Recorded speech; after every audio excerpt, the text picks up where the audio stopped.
building or something, of course, the parents would be very angry and be very emotional dealing with this, or friends or close people. That's just the way it is. So I understand that, and I respect that. I understand that, and I respect that.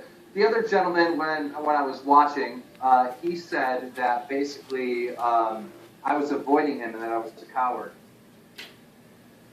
I don't know. The way I see it, KeemStar, I don't see you as a coward. You actually come in, you're talking and everything like that. Even though you're having a hard time getting your words out, I don't see that as cowardly. You're here, right? So go ahead, talk about how you feel about this. The show is yours. I run a news channel, and I should be respected as running a news channel. I hear a lot of stuff like, well, we know about your past. You did a lot of trolling. Of course I did a lot of trolling. I mean, that's well known. It's well documented. I think that I paved the way for trolling in gaming entertainment. We were trolling back in 2009, making troll videos. And it's nothing that I'm ashamed of. I'm actually really proud of the movement that we started. And it's a form of comedy. And trolling isn't evil and isn't malicious always. It shouldn't be. You know, trolling a lot of times is simply just a prank. It's meant for purposes of comedy. All right, so you have this one thing that you know, this trolling label that you put on me, and you're combining something that I used to do back in the past with the present day, and saying, well, because you used to be a troll, you reporting that this dude is committing suicide, you should know that people are going to go over there and troll this individual, and somehow I'm responsible. That is so negligent, and that is so irresponsible to say. All right, just this person named Codspot is desperate wanting to talk. I'm going to allow it. All right, I do want to say something to anybody that comes in here who wants to talk to KeemStar. Please don't yell or scream at him. That isn't going to resolve any issues or help out. Let him actually answer questions if you have questions for him. Right. Is that fair for you, KeemStar? Yeah, I first of all, when I got called a coward, I have 100,000 followers on Twitter. All right, I have thousands of subscribers. I try to respond to as many people as I can, but you got to understand that there's a lot of people that are trying to talk to me all at once throughout the day. So it's not that I'm a coward and that I'm afraid to talk to anyone. It's that I can't talk to everyone. All right, Hotspot, you are hot. Hey, you guys, can you hear me? Yes, we hear you. Okay, so my message to Daniel over here is that you are flaming people who are talking about Yodi Slayer's death and then monetizing that video, and then you're doing a similar situation right here with this guy. So what do you have to say for yourself there? I was upset about that, and this is why. You think these guys aren't upset? All right, do you want me to answer the question or not? You have my permission to do so. Okay, please just don't interrupt me. That's the only thing I ask. Here's what I think. Here's the thing that I think is really horrible. Is when you have a channel that's based on gaming, or let's say it's based up on makeup tutorials, or let's say it's based on baking, right? And all of a sudden a tragedy hits, right? So let's say it's the Columbine shooting or whatever, right? Let's say there's some type of school shooting. All of a sudden, they turn into a news reporter, right? This channel that was baking, that was gaming, that was something else, this one day turns into a news channel, and it's tagged a certain way, and it's got, you know, a bunch of stuff in the description, so it comes up higher on the Google search engine. And not only is this person trying to report on this tragedy that happened, but they also have ads on it. Now, that's when people look at that and they're like, that's fucking wrong. Dude, that's wrong. I can't believe you're doing that. Now, the difference between that and a news channel is that's what the news channel does. The news channel's job, and when I say job, I mean something that they're getting paid for, is to report the news, good or bad.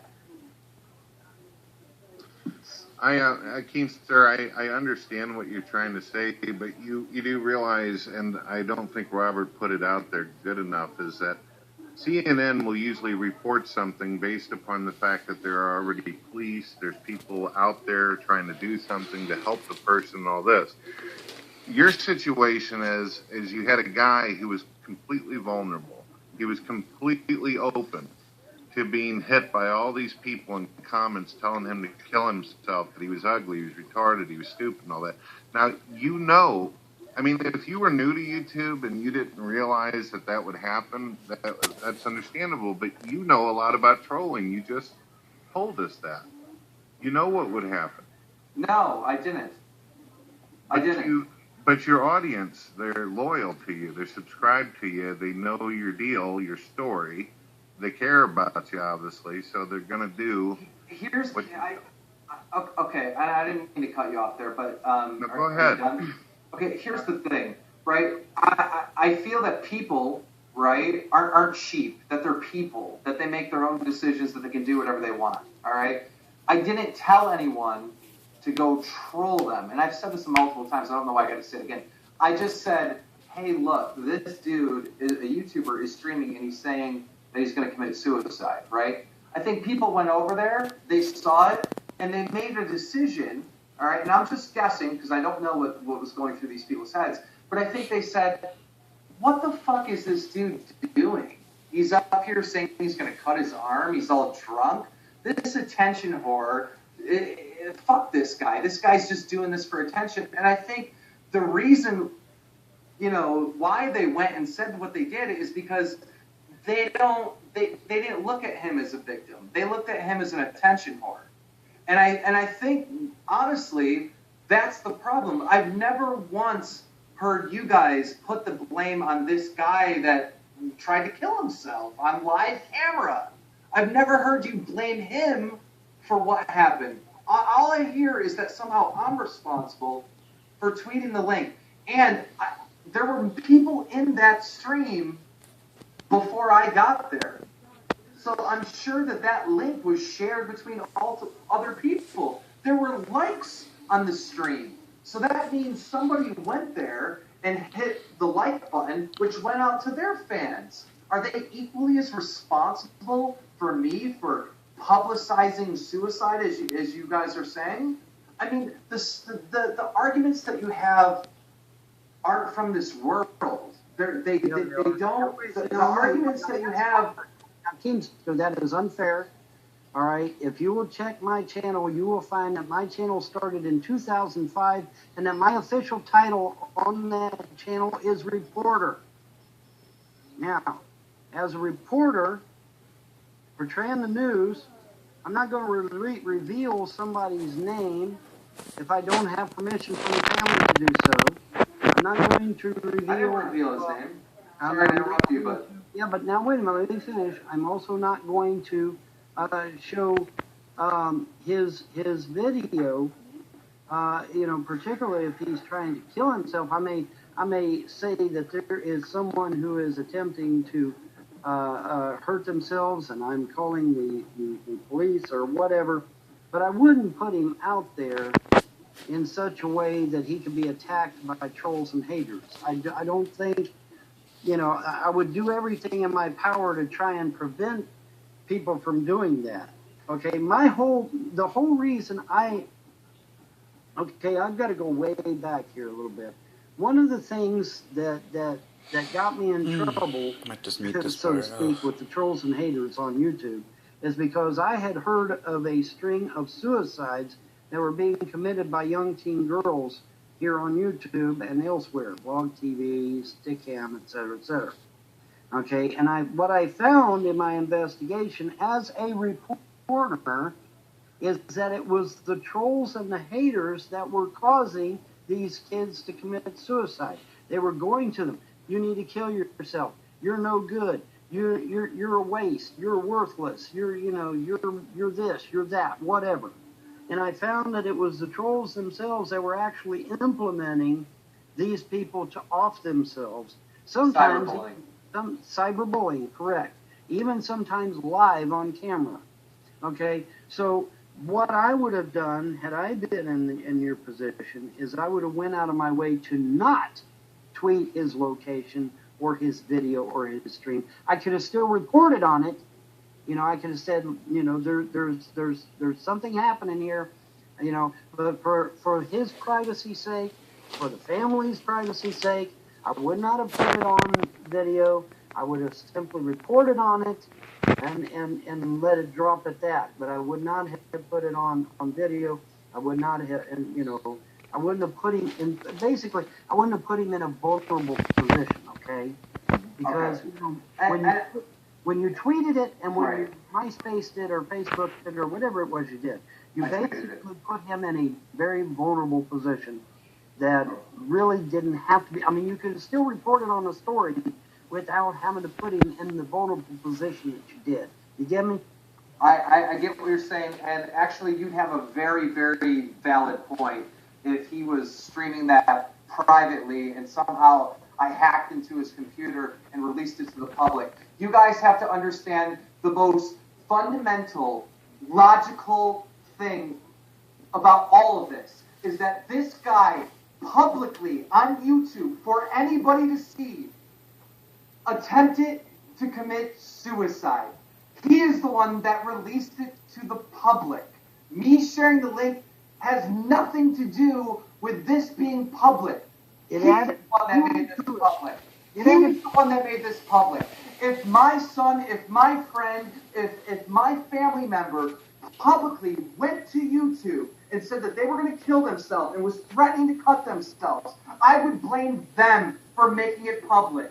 They went to the computer. They turned it on. They streamed on their YouTube channel in front of 10,000 subscribers, announcing to the world that they were going to kill themselves. The fact that people shared the link has nothing to do with them making it public. I'm fucking answering the question. I don't need to calm down. I can answer the question. And when I'm done, I'll give you time to respond. But the fact that you imbeciles, and I'm sorry, I'll take that back. I don't want to insult anyone and call anyone names. So I don't want to go there. That's fine. The fact that you won't understand the simple logic that this individual, Take Shot Action, is the reason why this was public. Not KeemStar. Him. We never said you made it. But here's the thing, okay? You took a situation. Okay, admittedly, he put it out there. All right, and I deal with the trolls on this. You know, well, Von Helton put it out there, and therefore, by God, we got a right to trash Von Helton. No, you don't. Just because somebody puts something out, if I come on YouTube tomorrow dressed in a pink tutu and wearing a fucking gold halo, does that give you the right to harass me over it? No, it does not. I didn't harass anyone. I didn't harass anyone. I'm trying to give you an example here, Keemster, okay? If you know, you just because something is there doesn't mean you have a right to. I do have a right. YouTube has given us a right. YouTube. Can I ask you a question? I have been very quiet. Just one quick thing. Let me respond to that. Every single YouTube user, and I am a YouTube user, and I believe so are you, has a right to share a YouTube video. That is why YouTube has implemented the share button that will link directly to your Twitter, or the like button that will go to your fans. I have an absolute 100% right to share a public video, just as much as anyone else. And I also have a right to report the news. How dare you say you can't report the news? How dare I make the point about CNN and someone say, well, you're not CNN. And that's wait a minute, Keemster. I have a right. Maybe you want to be a hunter. Right. Maybe you want to be a hunter. I can say, well, you're no Crocodile Dundee. I'm actually Ron, let me ask you a question. Let me ask KeemStar a question real quick. KeemStar, I don't know how much you know about me, but I've actually witnessed quite a few YouTubers do this. And I am documented for actually calling the police right away. If I knew any information about the people, I sat there and did that. That is documented out on the net. You can look that up if you want to. Wait, are you talking about people committing suicide? Yeah. Yeah, there's been people on YouTube who have successfully ended their lives. There has been people who ended up in a coma, basically on machines. There has been people who have survived from their incident. But each time I had the opportunity, I called the police if I could, if I knew anything about them, if I had any kind of connection, any kind of understanding or whatever. Now, you say that you have the power through staff to actually get a hold of YouTube. Did any of you guys ever take the time to actually call the police and try to save the guy as opposed to making a video and talking about it? I went to my news team, which is basically consists of about 19 people in a Skype chat, right? And from there, we monitor and look for news to report on, right? Mm-hmm. This incident was happening. It was tweeted to me by one of Take Shot Action's subscribers because they knew about it first. I'm assuming that it was a subscriber. All right, so somehow this link got to me. All right, so I think maybe we should go hunt the person that sent me the link and stab him. You know, put him up on a cross and burn him alive. You know, just like you're trying to do to me. No, I would say to the person that why didn't they try to contact the police? Okay, so again, let me answer the question. All right, so the first thing that we did is we tried to find out where this guy lived, right? Because just like any normal person, your first reaction is like, okay, well, we don't want this dude to kill himself. What can we do to stop it, right? So we had no idea who this YouTuber is. I know he has 10,000 subs, and that might be a lot, but he's not really in my circle of what I cover or my interests. I've never stumbled across this YouTuber before. I had no idea who it was. No one in my news team knew who he was or ever heard of him. So we were kind of, how are we going to find this guy? There's no way. You know, we did a couple Google searches for docs, nothing. So right after that, Mike suggested, well, I can get a hold of my YouTube contact and get this taken down. He went off. He came back, said that he reported the YouTube contact, and right after that happened, the stream went down. So we assumed that Mike is the reason that I got shut down, or what Mike did, right? Now, apparently, the video is private. It was never taken down. Apparently, you know, he still has the ability to stream or whatever. So maybe that's not true. You know, maybe Mike is bullshitting me, or maybe he sent it to the YouTube contact, and by then the stream was already down, so there was nothing they could do. I don't know what happened there. But what I just told you is the truth of the matter. The concept that is coming from you is that basically I saw this happening and I was jumping up and down and I was like, yeah, I can't wait to make a video about her suicide. That's not the case. You know, I'm not human, right? I'm a human being. I don't want anyone to hurt themselves. I don't want people to do harm for themselves. And I don't want to promote that. What I want to do, and what I am doing, is reporting the news. Hey, this happened. And I think that should be respected. Like I said, there's a way to report it without putting the individual in a compromising situation. Okay, you didn't have to do the live stream. You could have, for example, you could have did like, say, maybe a close-up shot of the arm being cut, you know, without showing the face. You know, you didn't have to, you know, give a direct link to the video or the stream or whatever. So during the Boston bombing, right, news reporters had cameras already there, and they were just filming live, like, you know, people that were harmed. But you'll notice that a lot of times they'll gray out the face, and they'll withhold the names, and they'll do other things. And there's a reason why. Because that person did not choose to go on camera. And now this is a different situation. Mm-hmm. This individual chose to go on camera. He chose to publicly put himself out there to the world saying, I'm going to kill myself. And that is the difference. So it wouldn't matter. Listen, I just want to talk about facts, guys. I don't want to talk about fairy tale stuff and made up stuff. I just want to talk about facts. We're talking about. I'm listening to you, KeemStar. You got the mic. The big concern of mine is, did you actually call the police though? Did you ask Mike? There's not. If I called the police, what would I do? Just link them to the YouTube video? Whenever in the past I was not able to understand who the person was, or they weren't in my circles and all that, the police can contact the company, try to find out the information, because we all have to fill out our information when we're doing the terms of service. I guarantee you the police in California can get a hold of YouTube. I guarantee they can. Here's something that I've never said publicly. Go ahead. When I clicked on the video, It's right here, guys. right, and I don't think anyone should think ill of me if this is not the case, but this is what my thoughts were. I saw somebody streaming an attempted suicide, and my first thought is, this guy's just doing this for attention. Now, maybe I'm wrong. Maybe he really is ill. Maybe he's sick. Why he chose to live stream it, it's just bam, blinker going off. This dude wanted attention.